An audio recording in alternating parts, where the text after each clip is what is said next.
that's like a perfect example of triathletes who are so type A and so want everything to be so predictable, yet on race day, guess what? Nothing is predictable. You're just not guaranteed anything because it's a special day where you get to put on your fancy tri-suit and your special helmet and your deep dish race wheels. The world doesn't care.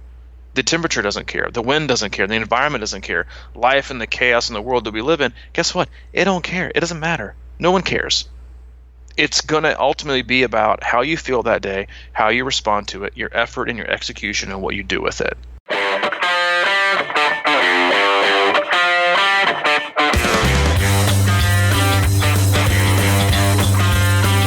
here we go, live.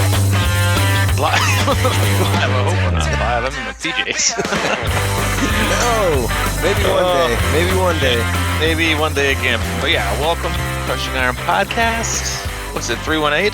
Oh, jeez. Let me look. I know, dude. I love them. I'm sorry, dude. I'm You're on barely... Texas. I was on the Texas swing, man. I am like totally spent. I am bouncing back, but happy to be back here. What's so seriously? Whatever, like 319? 316. 316.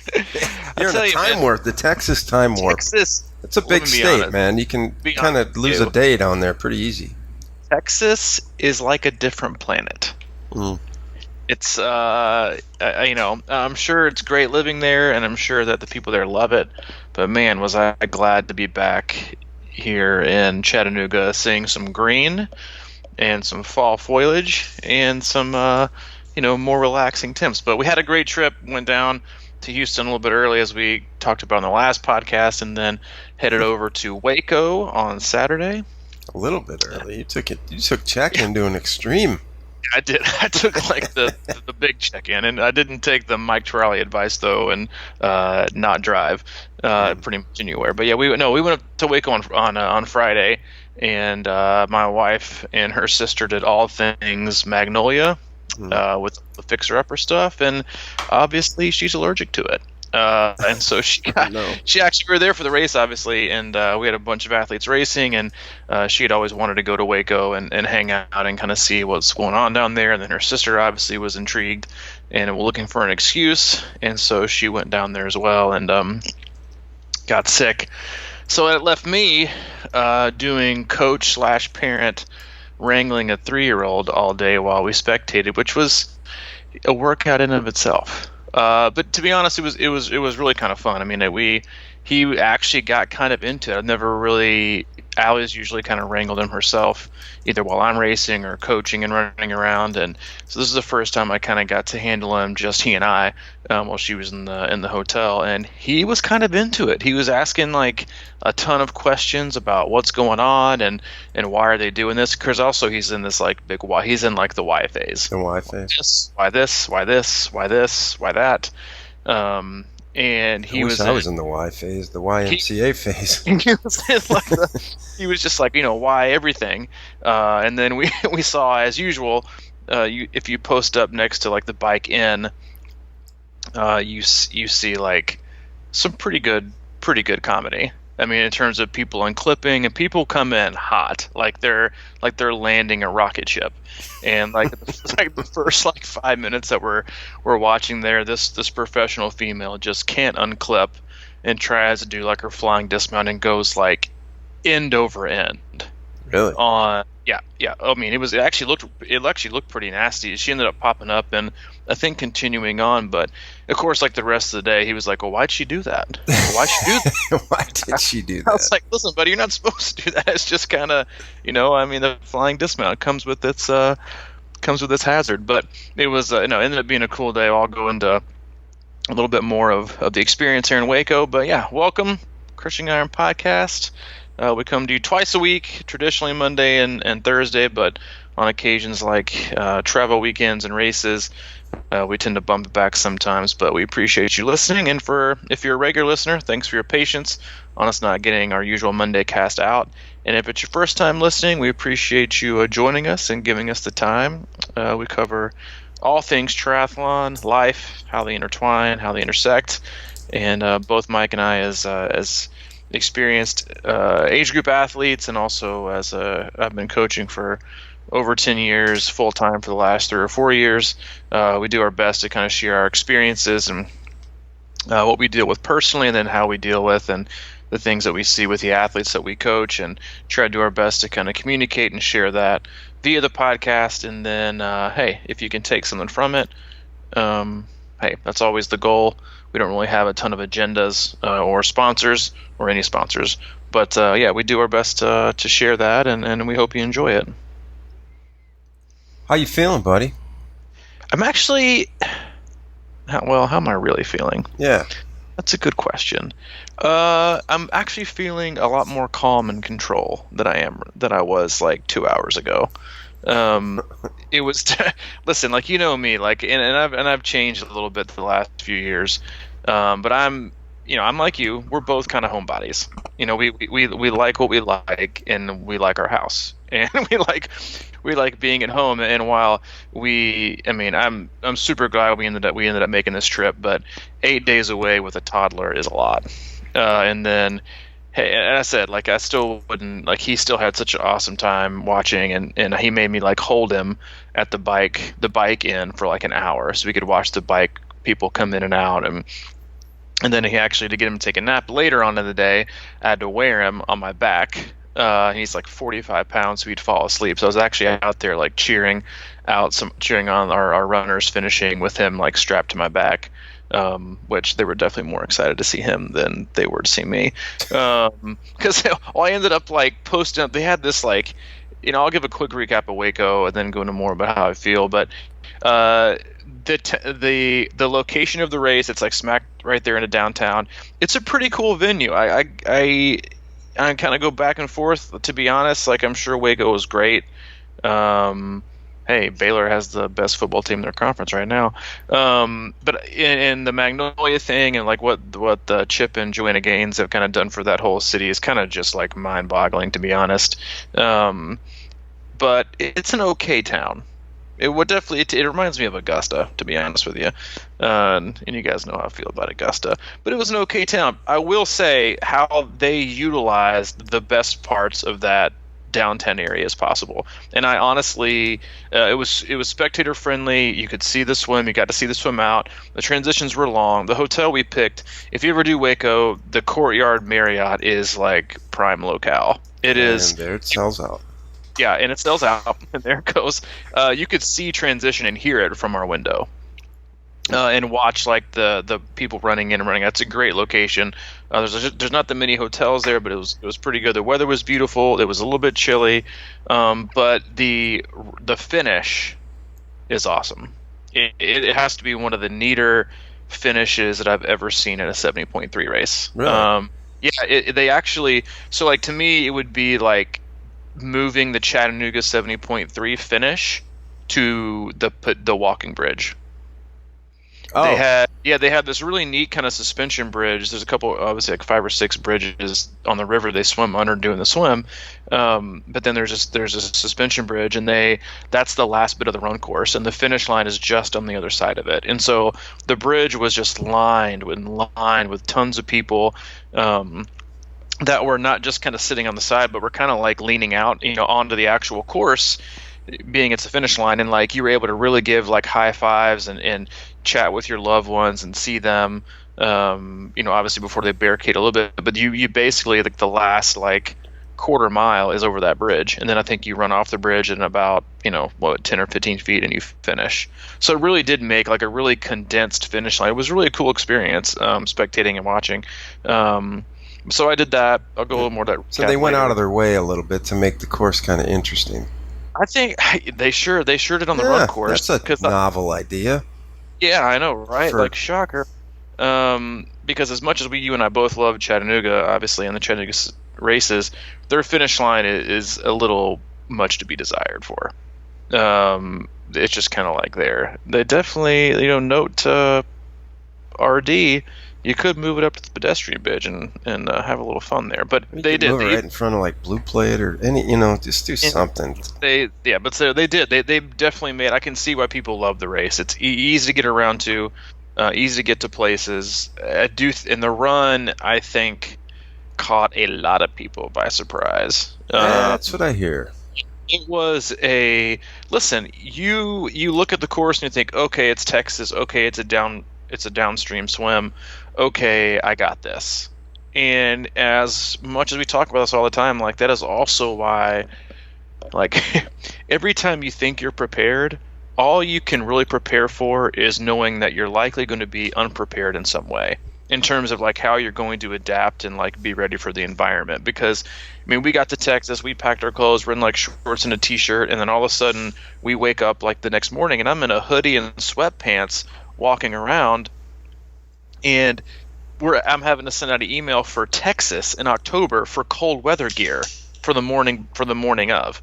And it's the river swim, you think, oh, it's downstream the whole way. There was like no current. And then the last little bit of it's actually upstream, super crowded.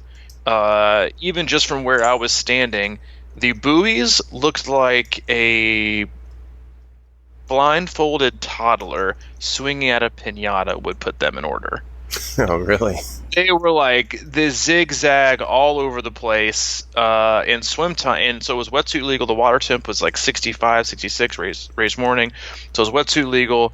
The swim times, just looking from the top end and the bottom end, were much slower than I think athletes anticipated. Now you have to take into account, I think it was really, really congested in terms of how people got out of the water, because it was just it's an easier navigational swim in terms of like just swimming straight, even though the buoys are out of order.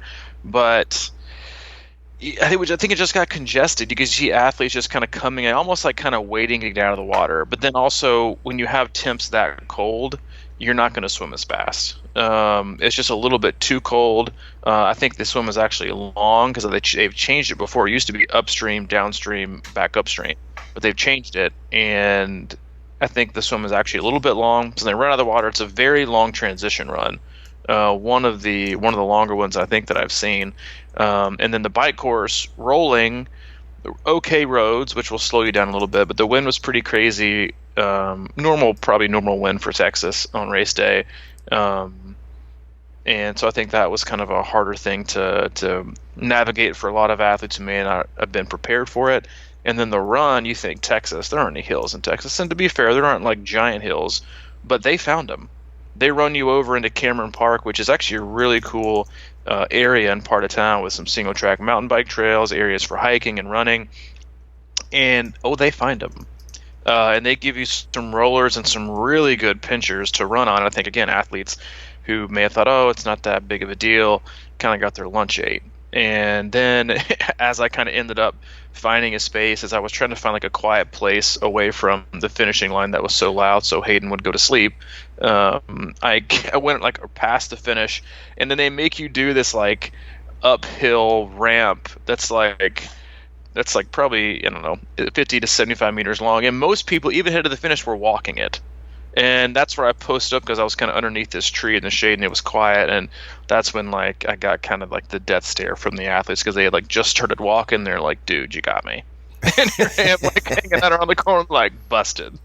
But it was a really tough course in times where I think a lot slower, even though the weather was pretty much perfect in terms of like where they got on the run. The beginning of the day was tough. You saw athletes heading out on the bike course in like jackets and gloves but again, like it just shows you that even if you had to take it into context, like it's usually going to be hot, because like earlier in the week it was like 88, and so you're thinking I got to prepare for the heat, I got to prepare for a non-wetsuit legal swim, and then as much as you can prepare, you always have to be ready. And I think like in terms of like preparing for conditions, you can only prepare so much because you have no idea until race morning what the actual conditions of the race are going to be. But the biggest thing that you can do is prepare to just kind of take what it is, and to have to decide race morning how you're going to approach the day and make adjustments. And I guess just like prepare to be flexible is I think the best way that I could put it in terms of just heading to so many races and never knowing what you're going to get. And heck, the last 3 events that I've been to, Chattanooga Ironman, full course, brutal heat, where the couple, like a weekend before, it could have been cool. Then we go to Louisville, no swim, but perfect weather. Then you go to Waco and in Texas and beginning of fall, but probably going to still feel like summer. And it's freaking cold. People are in like hoodies and gloves watching the start of the swim. And so it's just a reminder of, again, like, you've got why so many elements come into play, and why this sport is so challenging and frustrating, but can also be so rewarding to overcome so many. I don't want to say obstacles, because they're not always like these really finite obstacles you overcome, but it's just having the ability to be flexible and kind of loose with not your game plan, but your kind of the rigidness that most triathletes have of being in control 24/7.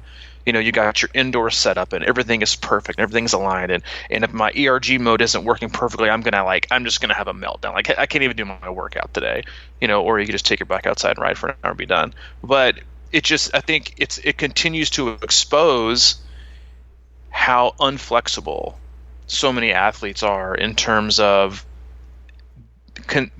just basically assuming that a race is going to be one way, and then having absolutely like no game plan for or plan A, plan B, plan C, plan D, and like a lot of people say, like, your plan B is what's going to end up being your plan A, because your plan A is never going to happen. And so I think it's just a reminder again, and I think why, again, so many people gravitate to the sport, because you can't really ever kind of figure it out. It's like, we got Ironman Florida coming up this Saturday, and we had athletes racing that who have been training in like the insane heat in Florida, and then you look at like the temp, it's going to be like in the 40s, I think, at the start. And so, like, again, you can have these like visions, and the only thing you can control is your controllables. And I think, again, like, it's just a reminder for that. But yeah, I'm feeling good. Cool. All right, good to know, man. I figured I'd go into my. No, I'm happy to be home. Allie, we headed home after the race to kind of get some hours in, because Allie's pretty sick. She went to urgent care this morning, and so I got that. Drove 4 hours, and then drove us back yesterday while she was sick, and then getting Hayden ready for everything this morning. And so I'm super glad to be back at home in Chattanooga at the house. And it's my last race of the year. I think that was 7 or 8 events I was at this year. More than a couple thousand miles of driving, and but glad to be back. Glad to be here, and yeah, I'm feeling better out as my second cup of coffee kicks in. Oh, good. Mm-hmm. Yeah. No, listen. I'll be honest real quick. Yeah, go ahead. I'm just giving you space. They say give them time, and they'll bring out the truth. This morning was a really good example of, like, you can honestly, like, this is not triathlon related, but kind of is. You can choose your attitude, and you can choose your mood. You just can. And I think so many times, like, we like to complain and blame outside circumstances, but really it's on you. Like, things are going to happen in your life. Things are going to be inconvenient. Things are going to cause you stress, and you can blame that as to why you're stressed. And this is, stillness is the key. From our guy Ryan Holiday, he's on this a lot. He's like, the only thing you can choose is how you react to something, and then how you react or don't react either takes away power or gives power away to someone else or another circumstance. And this morning I got pretty early, 5:30, and honestly I was feeling a little bit overwhelmed. I didn't get any work done yesterday because of our travel, and just like, at 4 days, you're coming into town, I got to have your room, perfect, and your bed starched, and the pleats on the comforter, and the yeah, blue right. And no, honestly, I was just feeling kind of overwhelmed. Like, I take my job very seriously, and I'm always like try to do a really good job of communicating and doing things, and I just didn't get to the stuff that I wanted to yesterday, so I kind of felt behind the 8 ball. And Allie was sick, and I was almost like annoyed that she was sick, and then I was like, God, A, just stop being such a dick, and excuse the language, and then B, like, you can either, because like we have no groceries at the house, because we were like, we'll come when we get back, and like, best laid plans, right? They just all kind of go out the wayside. And then on my taking Hayden to school, I wasn't planning on doing that. So just like one thing after another, and then I just kind of was just like, dude, get it together. Yeah. This isn't a big deal, man. Like, you can either choose to be frustrated, or you can choose to like do the best you can. So I was like, you know what? Dropped off Hayden, came home, started some laundry, cleaned up the kitchen, made a list, started knocking out work, and like now the whole trajectory of my day has changed. Like, now I'm looking at it as how many things can I get done and do them right and be productive than woe is me, oh my gosh, this day is terrible. And so to me, I mean, it was, if we'd have had this podcast 8, would have been a different probably tune. But again, I guess that kind of actually goes back to, not being, not putting all your eggs in one basket for races. Is that, and in training is that, your attitude is so much, and your approach to how you go about things and how you choose to, because we all know people who will just bemoan and complain and whine about every little thing that happens to them.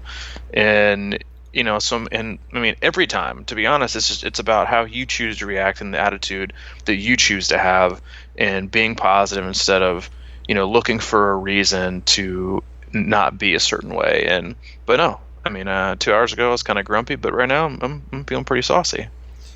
Yeah, you made a decision to just start doing stuff. And I think a lot of times, man, in life we get it. I hear this more and more, like with athletes or pro athletes will say, they'll be kind of complaining about something, and someone else will say, oh man, he's just caught in his feelings. I just love that, man. I love that phrase, caught in his feelings. Yeah. Like they're just like, I don't want to play in this city anymore, whatever it is, and they're whining about their rough professional athlete career. And right. I can't remember who said that. I just thought it was the greatest thing ever. And but it's true though. I mean, you can so easily get wrapped up in that. And it's in triathlon, we continually face elements. And that's why I get like, a lot of people, it was raining today, I didn't get outside for my run, I just did the treadmill. And I just always like, is that your A option always? Is like, sometimes it's just good to get out there and experience that, because like you're saying, man, it could be race day can just throw you whatever. So if you're not practice is the way you get better, right? So you got to practice things like that, but it's also about in your mind being able to be like, oh, this isn't really even going to affect me. The last 2 like Louisville races I did or whatever, it was pouring, it was raining and cold and stuff like that. But once you go through that, the next time it doesn't have as much of an edge,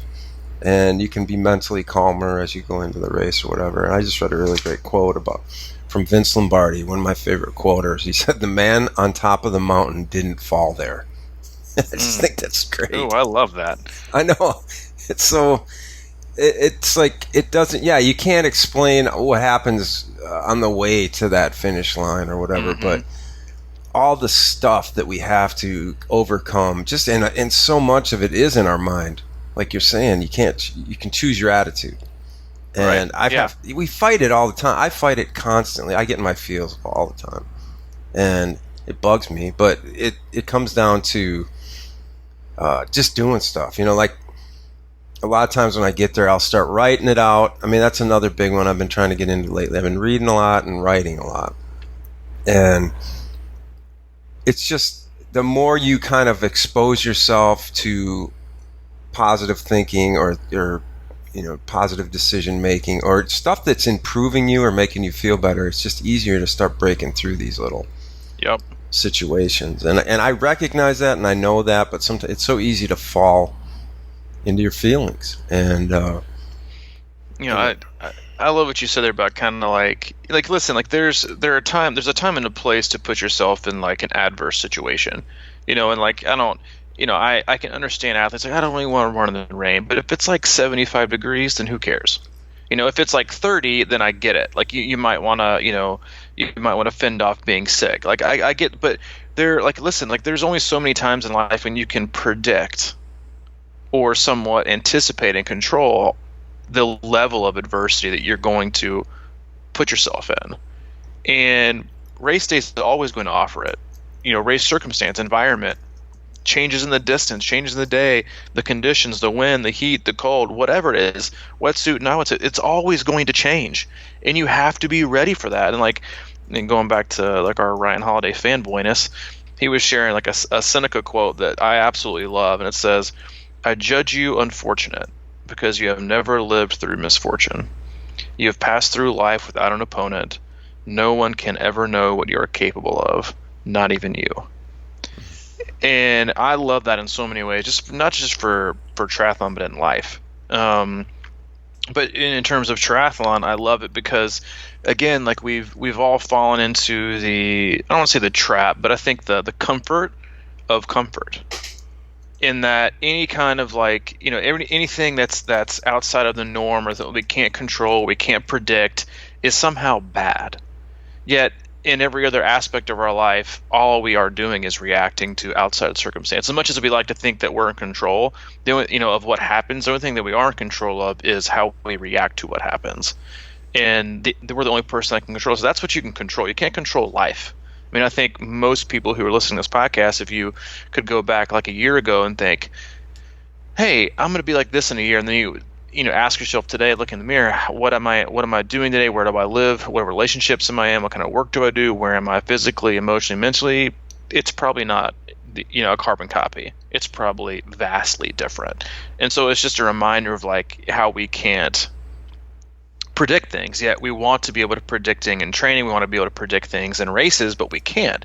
And I just think it's an approach and a mindset and a perspective that I think we should all have. And coming through that adversity, and as much as I as I kind of texted you yesterday, I wanted this podcast to be like a how to not suck at running podcast, which will come either today or next week. But there were a lot of swim DNFs in this race.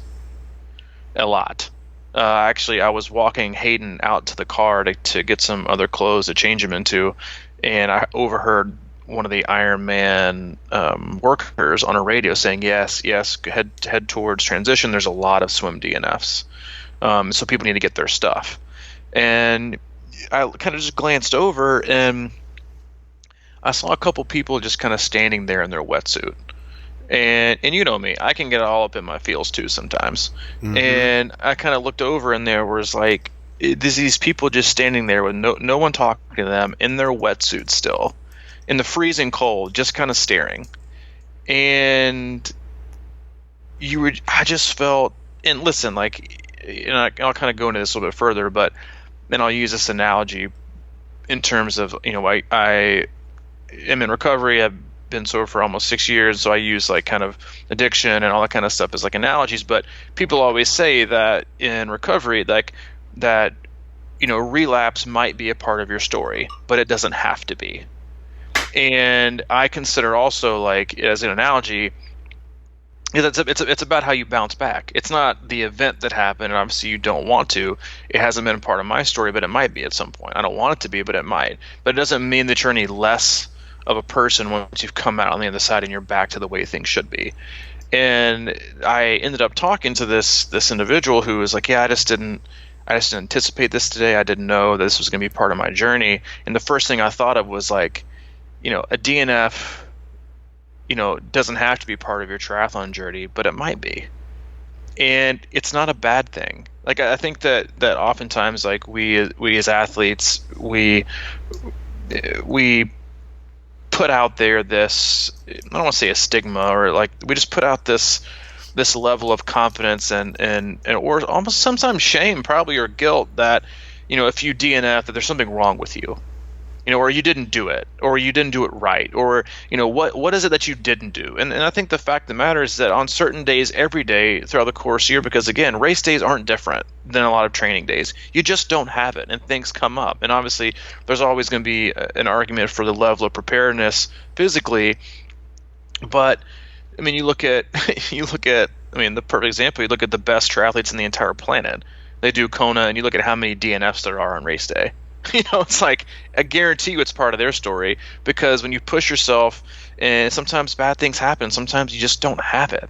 And so I love that perspective this person gave. Is like, I didn't see this as being part of my journey, but it is. And I just kind of off the cuff was like, it's not so much, it's not a bad thing, but a lot of good things can come from it, because mistakes are only learning experiences if you grow from them and you apply them. And I just thought it was interesting, kind of looking and talking to a few of these athletes who didn't finish, about why they feel like they didn't finish or what happened. And most of them think it was just because it was just cold. It was just flat out cold, and I don't think people were prepared for it. But you just have these bad days, and I just think it's a small little break in the regularly scheduled programming. But I just think it's important to know that most athletes have DNF'd at some point, or you will. If you race long enough and you do enough things and you put yourself out there again, and that's the part that I admire about so many athletes, that again, like, this isn't me voicing you should be comfortable not being prepared. But I think it's important to know that, and for every athlete to know, regardless of the end of the spectrum that you're on, is that anytime you put on your race belt and your swim cap and your wetsuit, you're about to make yourself and put yourself in a vulnerable state. And we live in a society that is absolutely 100% terrified of putting themselves in a vulnerable state, because what will people think? What will people say? What are they going to put on Facebook? What's going to be said about me, on Instagram? And the fact is, it takes a lot of courage to put yourself out there on race day and to make yourself and put yourself in a vulnerable state. You got people tracking you from all over, strangers, best friends, family, people there in person, and you just kind of, it's just weird, man. You just kind of put yourself out there half naked, looking weird with helmets, and have like spectators out there, but also like, people judging, and it's like, it was interesting because I was talking to, Hayden was asking like a 17 zillion why questions, like, why is he wearing that black tri-suit? Like things that are impossible to answer. He was asking, he made a comment later about that athlete falling off the bike, and she got a big boo-boo. And why did she do that? Well, that was bad. And I was like, well, it wasn't bad. I was like, sometimes just people make mistakes, or sometimes bad things happen, and you don't have any control about what happens. It's just kind of how you respond, and just sometimes it's no one's fault. It just is. So it's like, it was kind of a sidebar, but I just think that if you're listening and DNF has been part of your story, that doesn't make you a lesser triathlete. It doesn't make you anyone that's not athletic enough. Or if your last race was a DNF, it doesn't mean you should feel less valued, that you have less potential, or like that your next race has to somehow erase what happened. It's not. It's an event that happened. It's over and it's done. But it's how you learn from it, not so much physically, but how you now are going to approach, from a mental aspect, the fact that you're back in the saddle, you're back in the pool, you're back with your running shoes, doing what makes you happy, doing what you love, and you're out here trying to figure out what works and what's best for you. And then you're going to put yourself out there one day for you to expose yourself, and then also be able to reap these like gigantic rewards. And I think it's something that we forget oftentimes. I know that I forget it sometimes, but it was kind of a surreal experience, just kind of sitting there. I've never been around that kind of environment before, but it was really healthy for me and my perspective to kind of bring that back to like the forefront of how we put ourselves out there, and on race day, and how I think that should be appreciated and applauded regardless of what happens. It's your choice to be out there, and I think that's inherently a good thing. Yeah, most of us just getting in the sport and going for it like that, that's a risk, right? We all take risks, and sometimes within the race we take risks, and sometimes they backfire. And if that turns into a DNF, that's what happens. I keep thinking back to, and then we all, like you said, it's so funny when we sign up for these races and we tell everybody, and everybody's kind of watching, and then it's like, oh shoot, putting more pressure on yourself because of that. And then it's like, as I get more and more in these races, I kind of struggle with the idea of telling people, because you're like, putting it out there, hey, track me or whatever it may be, because I sort of like have realized that that pressure that used to kind of push me now feels like it's too much, and it's kind of silly, because most people don't judge you. Like, they're just kind of wondering how you're doing, and they're amazed that you're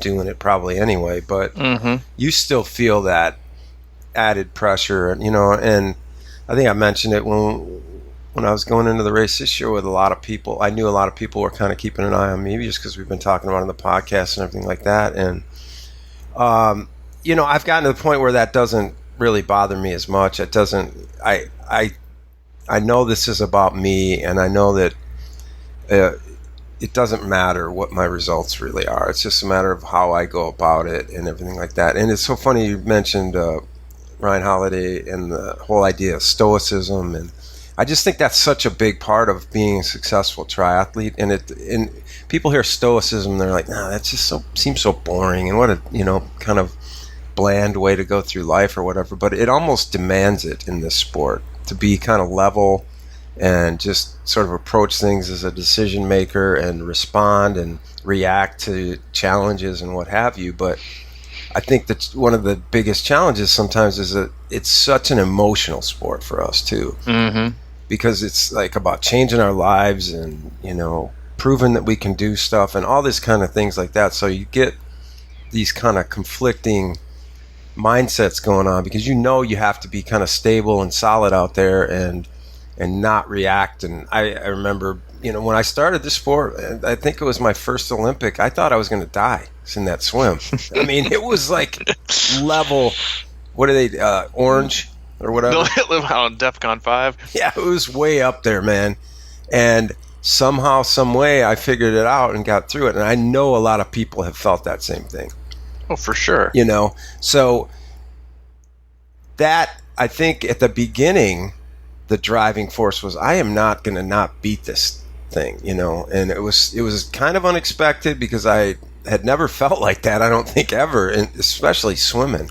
And it was a weird thing, but if that happens now, and I hear that happen occasionally when some people have been doing the sport for a long time and they get this crazy reaction in the water or something that they had no idea was coming, and at some point you gotta be like, man, is this worth it? So I think that's, I don't know, DNF's like you go out and you take a risk and sometimes it just doesn't seem worth it, and that's probably the right decision. You know what I mean? It's like sometimes. Yeah, and even if you you are going after it and it doesn't end up the way you wanted to, at least you did it. At least something, and now you can move forward and figure it out again. Because again, and going back to, at the core of stoicism, it's about being calm within chaos. It's about not reacting to everything. People would say it's like a boring, and I'm not some big stoic philosopher or anything, but the reading those books and kind of digging in deeper, it's like it is like a fiber of who I am now in terms of I try not to be I try to be much calmer and less reactionary and understand things differently. But I think when you again we live in a world now that is so obsessed with control and comfort in the marketing of oneself as being in control and comfortable and confident, when the reality, when you pull behind the curtain, it's those things that's not going on right now with you. You can put whatever on Instagram and Facebook or Twitter chat or whatever you call it, it's not the case. And I was commenting earlier this morning an email from an athlete, Stuart Rogers, that I've been working with for over 2 years, and we started working together when he was doing just sprints and Olympics and 5Ks and 10Ks, and he did his first 70.3, and it was a big deal, and I was super happy to be there. And I was commenting, I said, I got to tell you, man, the happiest part of my day was seeing you looking so confident and so in control. And you can always tell, when you look at athletes that look like they're in a panic, or that look like they're trying to rush through some kind of adversity, when really you just need to kind of accept it and realize it's just part of what's going on at the moment. And then anytime you kind of push, it's probably going to push back. We've talked about this before in a much earlier podcasts, that kind of one of the in Buddhism is when you have adversity or fear or anxiety, you're not supposed to try to avoid it. You're supposed to recognize it and almost kind of not challenge it, but go into it and say, I'm feeling anxious. I'm feeling, whatever it is you're feeling, and just kind of say, I see you and I acknowledge you that it's happening. And then it's oh, okay, now I can move on. It's kind of holding yourself accountable and not letting the fear take you over, but understanding it's just kind of part of where you are right now. And it was just so cool to see him, and because he hasn't always been like that. And it was just that was one of the most awesome things to see as a coach, is to see how in control you were and how calm you were and how you were soaking in the moment and just kind of being in charge of your feelings and your response in your moment.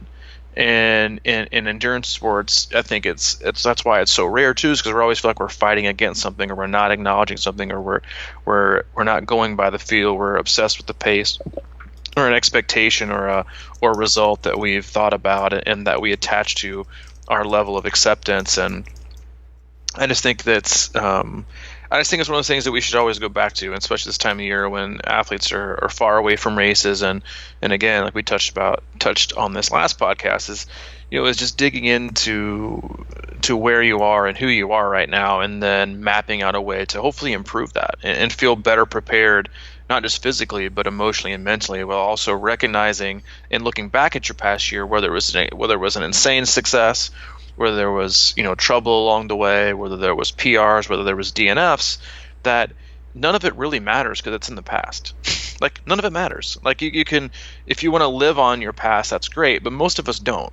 We judge ourselves by who we are today, and then we wake up the next day and see how we can get better. And then we also recognize that it's not always going to be better. That some days are going to be challenging, some days are going to be difficult, some days are going to be hard to get by. And then some of the days you're going to be like, I can't believe this day was so awesome. And again, it just like every day we reaffirm and, concrete into our psyche, like our ability to know that we have no control over anything and can't expect anything. Yet the next day we wake up like the weatherman, like we predict it's going to be 72 with a 10% chance of showers, and ends up being stormy and like torrential downpours. And so like we remind ourselves daily that we can't predict, yet we wake up the next day trying to predict again. And I think one of the best things about having that kind of approach is that you tend to just kind of let things roll off your back, because it just kind of is, and you're not so. And I think going back to like people who have this control and obsessiveness about being in control of their comfort, and I think that is also, what I mean by that is like controlling your comfort is acting like you are 100% about if it's adverse, or it's raining, or my trainer's not working, or my shoes aren't tied right, or my nutrition's in the car, or it's like I just can't do it because I need to control that comfort. Versus someone who's in control of their comfort in the other way, in the positive way, is I'm going to choose to make this chaotic environment as comfortable as possible for me. And that I can't control what it is, but I can control how I respond to it. And that's going to be, might not feel comfortable, but the result is going to be me staying calm, me staying confident, me not letting this chaos disrupt it. Because so many like type A structured, like, oh my God, that person's in my swim lane, I'm just going to sit here and wait. Like I think we've all gone to that pool. Like the guy comes out and he like looks at it, he's like, dude, you're in my lane. Like you're swimming in my lane right now, and he'll like sit there, or she will sit there and like, I'm not going to get in and swim until you get in. Or you go back to the locker and they're like, dude, you got my locker. And like if you disrupt that, and let's be honest, it's mostly like old people, but if you like do this, it ruins their whole day, And I think that's like a perfect example of triathletes who are so type A and so want everything to be so predictable. Yet on race day, guess what? Nothing is predictable. Nothing is predictable. You're not, and I would say this a lot, but you're just not guaranteed anything because it's a special day where you get to put on your fancy tri-suit and your special helmet and your deep dish race wheels. That like the world doesn't care. The temperature doesn't care. The wind doesn't care. The environment doesn't care. Life and the chaos in the world that we live in, guess what? It don't care. It doesn't matter. No one cares. It's going to ultimately be about how you feel that day, how you respond to it, your effort and your execution, and what you do with it. But going into these races, like assuming that it has to go perfectly because I have marked this day on my calendar and I've paid for it and everything's going to go the way that I want it to, guess what? It rarely ever does. And if you get one of those days, then you better take advantage of it because you may not ever get it again.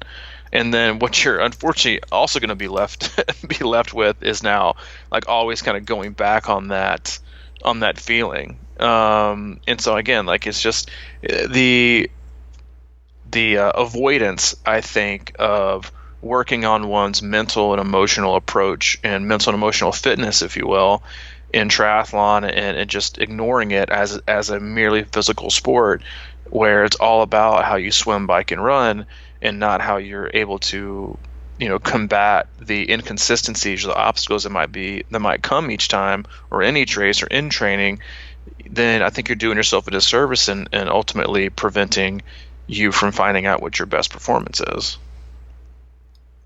Yesterday I went back to yoga for the first time in a long time, and as you were talking, it was reminding me that everybody talks about, I got to get back to yoga, I need to be more flexible, I need to do this and whatever, but for me, yoga practice is about just that.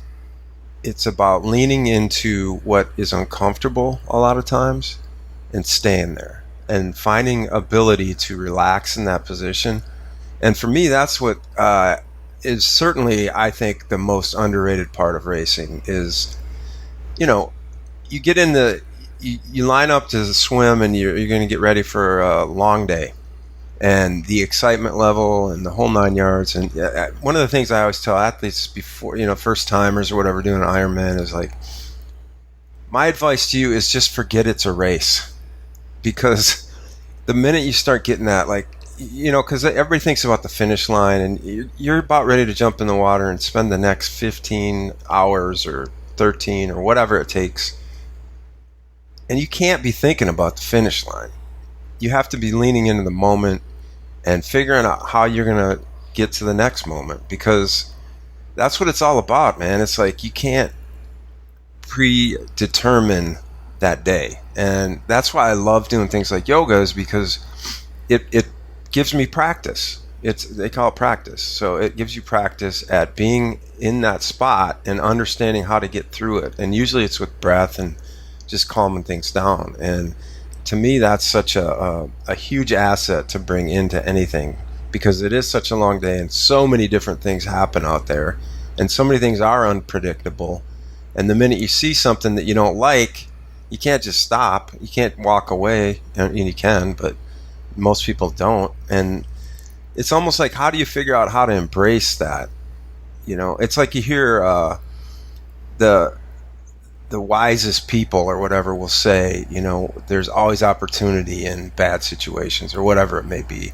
And how do you train your mind to look at that as an opportunity versus like something that's going to beat you down, and immediately just look at the worst side of it? It's like, oh man, I'm struggling out here, but I have an opportunity to figure out how to get through this stretch, and that's like, those are wins.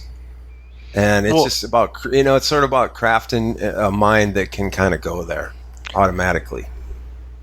I think that's such a great point, and that, like so many of us, I know myself included, 100%, like most of us have been like created and formed, and like our perspective on reality and the way that we think and our approach to things, like we are the way we are or how we are because of mostly mistakes, unfortunate events, trauma, bad. Like that's how we got to where we are, and that's can be a good thing or a bad thing. Like I've said this many times on the podcast. I'm sure it's hard for people to like wrap their mind around, but like I am like, when I was going through like my alcoholism and I was drinking, like I was not the assault individual. You've been my best friend for a long time. You know that you stuck by me, but like there was good Robbie, and there was also like the part of me that wasn't. And when I regret that, and made my amends for that, and moved past that. But and I'm not happy about how that may have affected other people. But I am insanely grateful having had gone through that.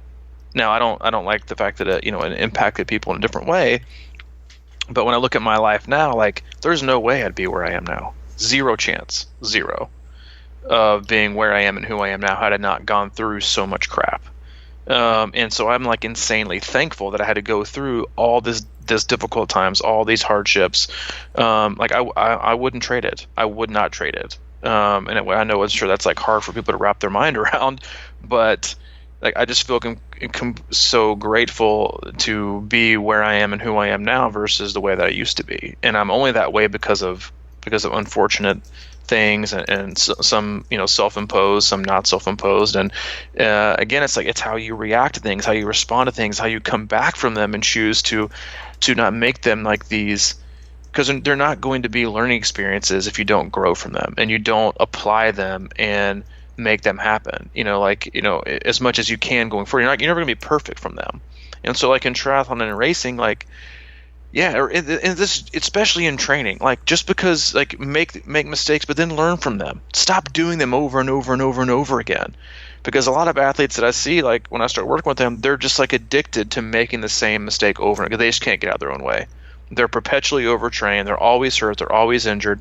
They're never reaching their full potential because they can't just not do something. They again, and triathletes are really good at this, at making excuses to go right back to the way things used to be. Yeah, right. Like, they're professionals at, oh, well, it wasn't really me, or how I've been training or not been training, or the load or the intensity, whatever it is. It was just that I just bonked. I just bonked, man. It's not my nutrition. It's definitely not my bike or my swim. It's got to be my run. Like, oh, maybe it's like your nutrition. Maybe it is your bike. I bike too hard, so it's my run is the problem, or my bike is wrong. Whatever it is, like, we as athletes, like, we love to find ways to convince ourselves that we got it going on. We're right, because I don't want to say it's wrong, because I think that, like, listen, I'm a coach. Sometimes I get it wrong. Okay, coaches get it wrong. No one's perfect, and that's why you can't be so rigid and stuck in your ways to not, like, look at a different way to maybe do things. Like, you have to always be flexible because, again, like, everyone's different. Athletes are all different, so you generally know of, like, certain kind of approaches that you want to take, but you can't be so rigid in always doing the same thing over and over and over and over and over and over and over again and expecting a different result. You have to know that people are different and their responses might be different, and you might need to adapt to them, not them necessarily adapt to you. It's kind of adapting together. And listen, athletes get it wrong. If you're listening, you've probably gotten it wrong at some point. Coaches get it wrong. I've gotten it wrong at some point. I get it wrong every year, and for some athletes, that you just try to do better and try to figure it out together as a team and fix it. But it's acknowledging that and thinking, all right, well, we haven't done things the way that we probably should. Maybe we should change it up. Or also not being afraid to change it up. Because things are good doesn't mean they're great. And again, like, you don't want to judge yourself, on greatness every single day. But I just think there's so much to be gained from challenging yourself, to be accountable, to also be vulnerable. And that goes with racing and in training and trying to figure things out and putting things in. And that's why, again, like, and we've talked about this before in a lot of other podcasts recently, is like, that's why I love, like, athletes going out there and just knocking out, like, as many 5Ks and 10Ks as they want. Do whatever you want to. You want to do a cyclocross race? Have at it. Like, I've had two athletes either do or sign up for cyclocross races or trail races or 5Ks, 10Ks, doing something, like, totally out of the box. Like, again, that's what triathletes like. No, I can only do triathlon. I can only triathlete. This year I'm only a triathlon, person. And it's just so great to put yourself in those scenarios, because if you have gotten so deep into triathlon or being a triathlete as your identity and the expectations and the results that must come from that in order for you to kind of keep your status quo, then you've kind of lost your way in terms of why you got into the sport and doing it. So again, like, this time of year is great for being flexible and fluid, but putting yourself in those situations to where you don't know enough. Like, we always go back to, like, professional sports and those analogies, or college teams, and, like, oftentimes some people will say, like, they don't know enough, and that's why they're dangerous. Like, they don't know how big the stage is, and that's why they're not, like, fazed by it. I'm sure you've heard that, like, the commentators or broadcasters, like, they just don't know the stage that they're on. Like, they just don't get it. And that's such a good thing, because the pressure doesn't get to them, because they have no idea the kind of stage they're on. So sometimes they'll end up upsetting teams they shouldn't beat, or quote unquote on paper shouldn't beat. It's because, like, they don't even understand the moment that they're in. And as triathletes, we get so swept up with being in this moment that we've created this pressure-packed capsule of expectation that we freeze, or that it bursts and we can't go back and fix it, or we judge ourselves and it's never good of, or we end the race and say, yeah, but this, when I can always do better, or and never appreciating what we do. But when you remove yourself from that environment and you put yourself in a situation where you just don't know enough to know that if you suck or you don't, You know, that there's this like freeing thing about just enjoying doing and enjoying who you are and what you get from it. And when you get done, just kind of like knowing that what you did was just good. It was fun and you got a lot out of it instead of, and I think again, like when you really know you've got something out of something when you feel it, not when you see it. Because I think so many times in life, like we can see things and they just maybe mean nothing. But if you can feel something, then I think you know that it's like something positive is changing. And in that aspect, obviously you can see something and then feel it and feel a negative response. But I just think that again, like that's why doing those things and being, you know, flexible this time of year and adapting to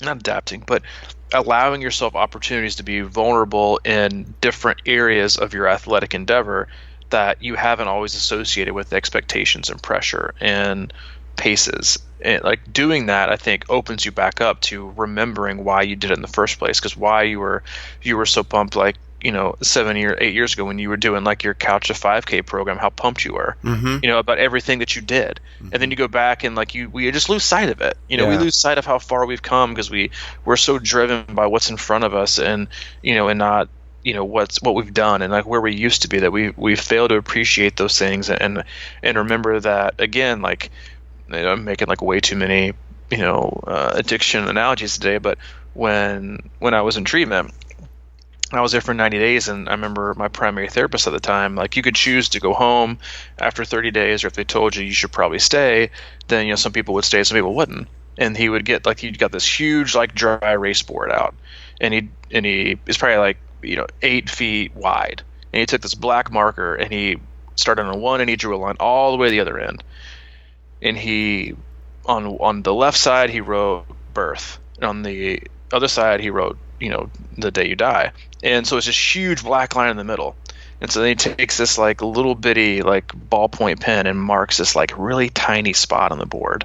And he goes, this is your next 3 months. It's nothing compared to what you can have or what you will have the rest of your life, and then fixing or trying to be better than the previous was. And just seeing it was like, oh shit, like this isn't, like this doesn't, like this is nothing. 90 days is nothing. And like in terms of like how you think of your life, and triathletes lose this perspective all the time. Like they're going to retire tomorrow, so they have to do this today. They can't skip their workout. They have to go. Like had an athlete earlier who's like coming off like was having like back issues from traveling and super sick. And I was like, hey, listen, with as run down as you feel, I think you've got to take like the next 2 to 3 days off and just come back totally 100% healthy. And she was like, that's too long. And I was like, what do you mean it's too long? What the hell do you have to do? Like, there's no race like coming up soon. Like, you need to rest. Like, what are you in such a hurry to do? And again, like, that's just that perspective that we need in terms of like improving and like, you know, like using you as an example, like looking back at like, yeah, 7 years ago seems like a long time, but then like you're like, that's not really that long, you know. It's like, and how much you've progressed and learned and achieved since then. And I just think that again, like as you appreciate the past, like it should also be just a friendly reminder of like how much more we have left, and to not sacrifice, you know, the long term opportunity for our short term impulses and ego driven, you know, reasoning and decision making that we oftentimes find ourselves in. It's good stuff, man. Just a quick end to that.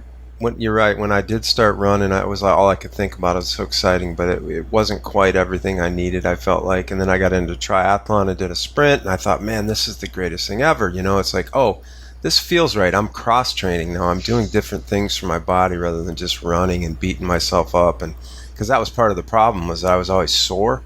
When I started running, I was just running. And then I started doing swim and bike, and I'm like, man, I'm cross-training.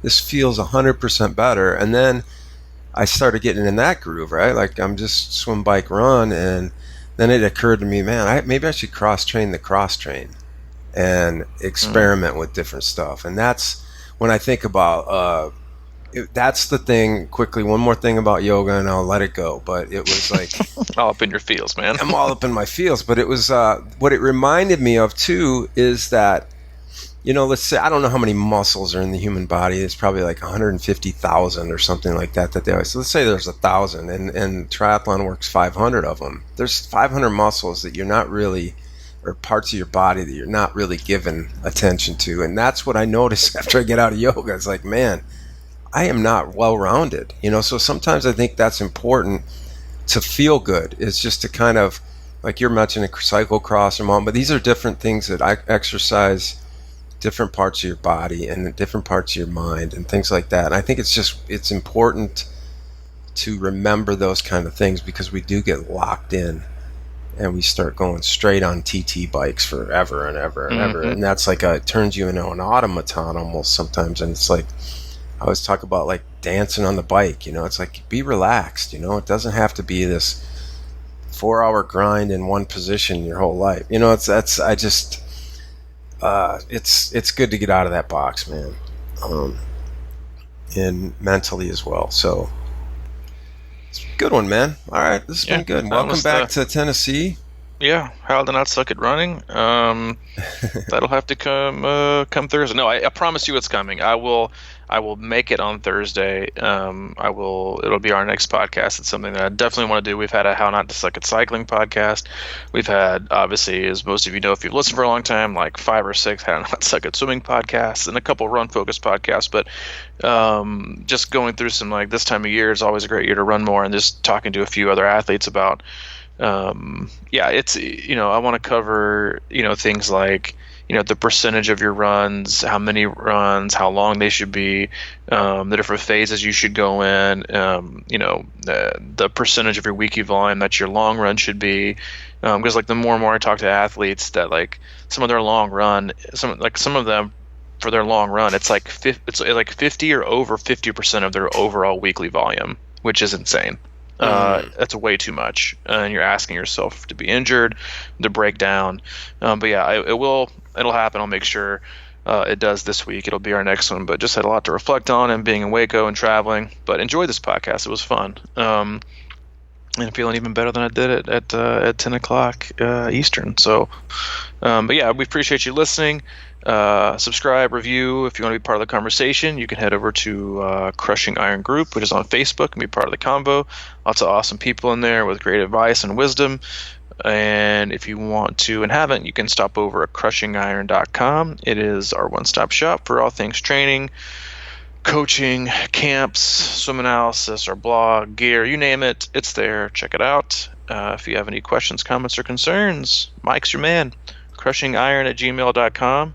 And if you want to donate to my Waco Magnolia reimbursement fund, you can email me directly at c26coach@gmail.com. I'll hit you up in a few here. Appreciate it. All right, buddy. I appreciate it. Welcome back. Stay out of your fields.